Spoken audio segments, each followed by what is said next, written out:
ഞാനിപ്പോൾ ഉണ്ടാക്കിയല്ലേ എനിക്കൊരു പണി തരാൻ. ഞാൻ കുറച്ചു മുന്നേ ടെസ്റ്റ് ചെയ്ത് നോക്കിയതല്ലേ.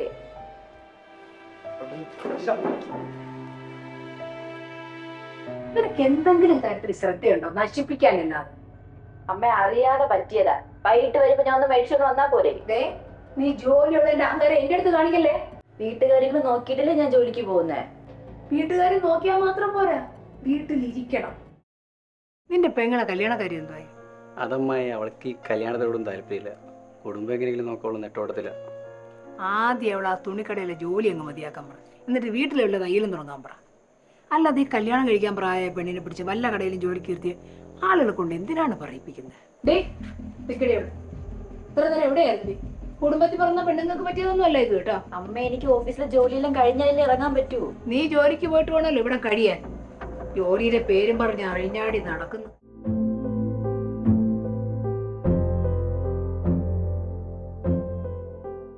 എടി, ഇവിടെ ഒരുത്തിയുണ്ടല്ലോ ജോലി ജോലി എന്ന് പറഞ്ഞോണ്ട് നടക്കുകയാണ്. എന്റെ അവന്റെ കാര്യം ഒന്നും അവള് നോക്കണില്ല. ഇങ്ങനെയാണെങ്കിൽ ഇവിടുത്തെ ജോലിയെല്ലാം ചെയ്തില്ലേ എന്റെ നാട് ഓടിയോടി. നീ വന്നുണ്ടല്ലോ, എങ്ങനെയെങ്കിലും അവളെ ജോലി കളയണം. അമ്മയും ചേട്ടനായിട്ട് കഷ്ടപ്പെടുത്താനാണോ അവളെ അങ്ങോട്ട് കെട്ടിക്കൊണ്ട് വന്നേ? ഞാൻ നോക്കട്ടെ, ഞാൻ അങ്ങോട്ട് വന്നിട്ട് എല്ലാം ശരിയാക്കാം.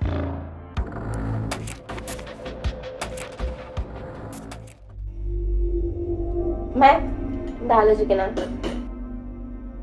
എങ്ങനെയെങ്കിലും അവളെ ജോലിക്ക് പോക്കൊന്ന് നിർത്തിക്കണം. കത്തിക്കണം.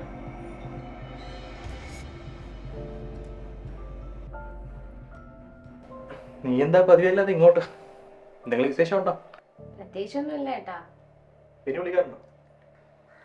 ആ, ബിനു ഇപ്പൊ ഒരു 5 മിനിറ്റ് മുന്നേ വിളിച്ച് വെച്ചതേ ഉള്ളൂ. ഞാൻ പിന്നെ അമ്മയ്ക്ക് ഒരു ആശ്വാസം ആയിക്കോട്ടെ എന്ന് വിചാരിച്ച് 2 ദിവസം നിൽക്കാൻ വന്നതാ. എന്താ അമ്മ ഇവിടെ ഇങ്ങനെയൊക്കെ പറയുന്നേ? അമ്മയ്ക്ക് ഇവിടെ എന്തെങ്കിലും സുഖമുണ്ടോ?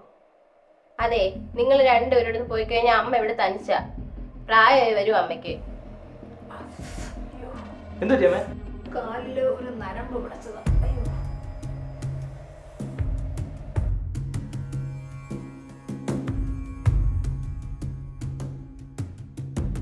ചേച്ചി, ഇതാരാ? ഓ, ഇതെന്റെ കൊളീഗ. കൊളീഗോ? ബെസ്റ്റിയോ? അവിടെ നോക്കട്ടെ. ഈ അലവലാതെയോ? ഇട്ട് ഇവനോട് വലിയ അടുപ്പം ഇടത്തിനോട് ഞാൻ അന്നേ പറഞ്ഞല്ലേ, ഇവൻ ഉടായിപ്പാണ് നിന്നോട് എത്ര വട്ടം ഞാൻ പറയണം? രാവിലെ ഒരുങ്ങിക്കെട്ടിയുള്ള ഇവളുടെ പോക്ക് കാണുമ്പോഴേ എനിക്ക് തോന്നിയിട്ടുണ്ട്, ഈ പോക്ക് ശരിയാവില്ല. ഈ പോകാനോട് ഇതുമെല്ലാം പറഞ്ഞ അവന് മനസ്സിലാവും. വെറുതെ ആൾക്കാരെ കൊണ്ട് പറയിപ്പിക്കാനായിട്ട്.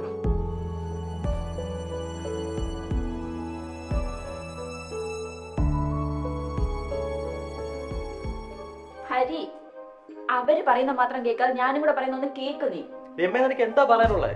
ഞാൻ കേൾക്കാം. നീ പറയുന്ന ഓരോ കാര്യത്തിനും ഞാൻ നിന്നെ സപ്പോർട്ട് ചെയ്തിട്ടുണ്ടല്ലോ. നിനക്ക് ജോലിക്ക് പോകണമെന്ന് പറഞ്ഞു, എല്ലാവരും എതിർത്തു. എന്നാൽ ഞാൻ നിന്നെ സപ്പോർട്ട് ചെയ്തു. നിനക്ക് വണ്ടി വേണമെന്ന് പറഞ്ഞു, അത് ഞാൻ വാങ്ങി തന്നു. എന്നാൽ ഞാൻ പറഞ്ഞ എന്തെങ്കിലും ഒരു കാര്യം നീ കേട്ടിട്ടുണ്ടോ? എനിക്ക് ആരുടെ അനുവാദത്തിന്റെ ആവശ്യമില്ല ഈ ജോലിക്ക് പോവാൻ. പിന്നെ വണ്ടി അത് ഹരി എടുത്ത് എന്താ സമ്മതിച്ചു. പക്ഷെ മാസം മാസം അടവടയ്ക്കുന്ന ഞാനാ, അറിയോ? അവനെ അവന്റെ പെങ്ങളേക്ക് എനിക്ക് ചെറുപ്പം തൊട്ടേ അറിയാവുന്നതാ. ആ ഫോട്ടോയൊക്കെ പണ്ട് ഡ്രൈവിംഗ് സ്കൂളിൽ പഠിച്ചപ്പോൾ എടുത്ത ഫോട്ടോസാ. അതൊക്കെ അപ്പോഴേ അവൻ പോസ്റ്റ് ചെയ്തു. പിന്നെ ഇപ്പൊ നിങ്ങളുടെ അമ്മയും പെങ്ങളും ഇതൊക്കെ തിരിക്കൊണ്ട് വന്നതേ എന്തിനാണെന്ന് എനിക്ക് നന്നായിട്ട് അറിയാം. നീ ചെയ്യുന്ന ഓരോ കാര്യം അമ്മയുടെ കാര്യത്തിൽ തലയെ കൊണ്ടാണ്. അവർ തന്നെ എന്ത് ചെയ്തിട്ടാ? നീ എന്താ കരുതിയേ? നീ ചെയ്യുന്ന ഓരോ കാര്യം ഞാൻ അറിയില്ലെന്നോ? ഞാൻ എന്ത് ചെയ്തു എന്നാ മറ്റുള്ളവർ പറയുന്ന കേട്ട് എന്റെ മകട്ട് കയറാൻ വരല്ലേ. ഹരി, നമ്മൾ ഇങ്ങനെ തുടങ്ങി വീട്ടിൽ വഴക്കുണ്ടാക്കാൻ സമയം കാണത്തുള്ളൂ. പറഞ്ഞേക്കാം. രമ്യായി നിന്നോട് സംസാരിക്കാൻ എനിക്ക് താല്പര്യമില്ല. പക്ഷെ ഇതേ പോക്കത്തിൽ പോവാണെങ്കിൽ നമ്മുടെ കാര്യത്തിൽ എനിക്കൊരു തീരുമാനം എടുക്കേണ്ടി വരും. ഞാനൊരു തീരുമാനം എടുത്തിട്ടുണ്ട്.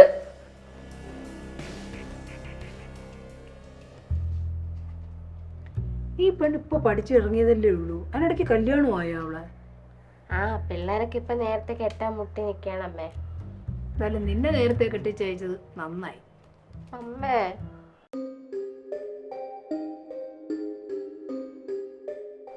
ഹരിയുടെ വീടല്ലേ? അതെ. രമ്യുണ്ടോ ഇവിടെ? ചേച്ചി എവിടെയില്ല, ഓഫീസിലായിരിക്കും. രമ്യ ഈ അഡ്രസ്സാണല്ലോ തന്നെ, വിളിച്ചിട്ടാണെങ്കിൽ കിട്ടണമില്ല. അഡ്വക്കേറ്റ് തമ്പി വന്നിരുന്നോന്ന് പറയാമോ?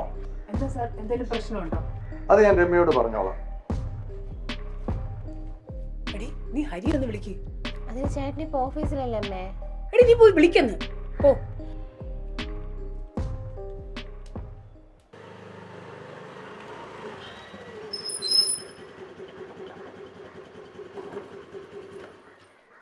എന്താ അമ്മേ? എന്താ പെട്ടെന്ന് ഓർമ്മ പറഞ്ഞേ? എടാ ഇവിടെ നടക്കുന്ന കാര്യമല്ലോ നീ അറിയുന്നുണ്ടോ? എന്തറിയാൻ? എന്ത് തലപോന്ന കേസാണ് ഞാൻ വൈകുന്നേരം വരുമ്പോ പറഞ്ഞാ പോരെ? ഈ തിരക്കിനിടെ എന്നെ വിളിച്ചു വരുത്തോ?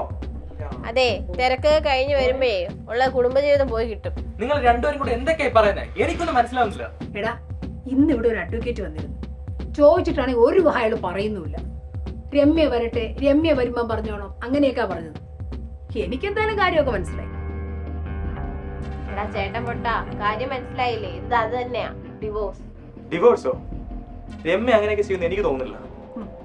എടാ ഇന്നലെ കൂടെ നിങ്ങൾ വഴക്കൂടിയപ്പോൾ അവള് പറഞ്ഞല്ലേടാ നിന്റെ കാര്യത്തിൽ ഒരു തീരുമാനം എടുക്കുന്നു. അതിരിക്കട്ടെ, അതൊക്കെ നിങ്ങൾ രണ്ടുപേരും എങ്ങനെ കേട്ടു? അതെ, ഞങ്ങള് കേൾക്കാണ്ടിരിക്കാൻ ഞങ്ങൾ നിന്നെ പോലെ പൊട്ടനല്ല, ഇല്ലേ അമ്മേ?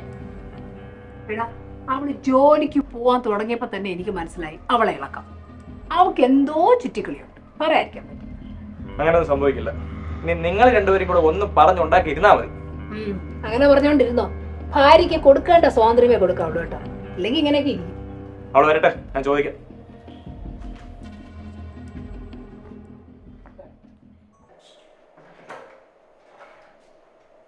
രമ്യ, ഇന്ന് നേരത്തെ വന്നോ?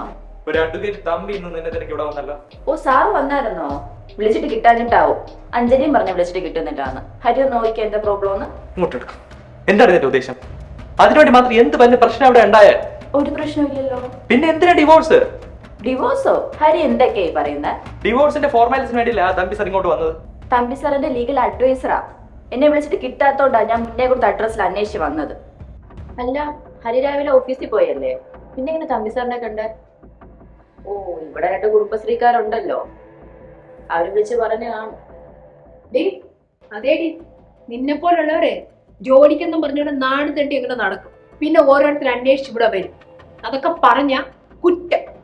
എന്റെ മോന്റെ ജീവിതം തീർക്കാനായിട്ട് ആരാരുടെ ജീവിതം തർക്കുന്നതെന്ന് എനിക്ക് നന്നായിട്ട് അറിയാം. എന്താന്ന് പോലും അന്വേഷിക്കാതെ കേട്ട പാതി കേൾക്കാത്ത പാതി മോനെ വിളിച്ചു പറഞ്ഞ് വിഷം കുത്തിവെക്കുന്ന നിങ്ങളും അത് കേട്ട് ആസ്വദിക്കുന്ന ഒരു പെങ്ങളും. ഹരിത് കണ്ടല്ലോ, ഏത് നേരം വാതിലിന്റെ പുറകില്ല അവര്. എന്താ അമ്മ പെൺകുട്ടികൾ ജോലിക്ക് പോയാ? ഐശ്വര്യം ഉണ്ടാവാൻ ഞാൻ എന്താ വീട്ടിലിരിക്കണോ? ഇതൊക്കെ ആരാ പറഞ്ഞേ? എനിക്ക് എന്റേതായ ചിലവുകളുണ്ട്. സ്വന്തം കാര്യം നിൽക്കുന്ന അത്ര വലിയ തെറ്റാണോ? നിനക്കെങ്കിലും ഇതൊക്കെ ഒന്ന് മനസ്സിലാവുമെന്ന് ഞാൻ കരുതി. പിന്നെ എല്ലാവരോടും ഞാനൊരു കാര്യം പറയാം. എന്റെ കാര്യം നോക്കാനേ എനിക്ക് നന്നായിട്ട് അറിയാം. പിന്നെ ഡിവോഴ്സിന്റെ കാര്യം, എനിക്ക് ഡിവോഴ്സ് ചെയ്യാൻ യാതൊരു ഉദ്ദേശവും ഇല്ല. പിന്നെ ഈ ജോലിക്കാര്യം, ഈ ജോലിക്ക് ഞാൻ പോയിരിക്കും, ആരെതിർത്താലും.